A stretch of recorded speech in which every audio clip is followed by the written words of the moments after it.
দুই কালারের দুইটি পাইপিং দিয়ে সালোয়ারের নিচের বর্ডার সেলাই করলাম। বিসমিল্লাহির রহমানির রহিম। আসসালামু আলাইকুম। দুইটি পাইপিং দিয়ে আমি কিভাবে সালোয়ারটা সেলাই করেছি সেই ভিডিওটা খুব সহজ নিয়মে দেখানোর চেষ্টা করেছি। যাদের ভালো লেগেছে অবশ্যই তারা লাইক কমেন্ট করে যাবেন। আর যদি আপনাদের কোনো কিছু জানার বা শেখার থাকে অবশ্যই আমাকে কমেন্টে জানাতে পারেন।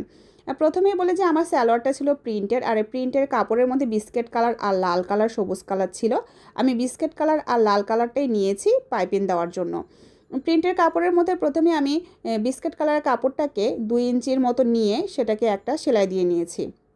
যতটুকু আমি পাইপিং রাখতে চাচ্ছি, আপনারা যতটুকু রাখতে চান, মোটা বা চিকন যেরকম রাখতে চান সেরকম সাইজের একটা পাইপিংয়ের একটা ভাঁজ দিয়ে নেবেন বা শেপ দিয়ে নেবেন। এখানে কোনো সেলাই দেওয়ার কোনো দরকার নেই, একবারেই সেলাইটা দেওয়া যাবে। আর যদি কেউ চান যে হ্যাঁ প্রথমে একটা সেলাই দিয়ে নিতে পারেন, তবে আমি চেষ্টা করেছি এক সেলাইয়ের মধ্যে দুইটা পাইপিং যেন উঠে যায়, এক সেলাই হয়ে যায়।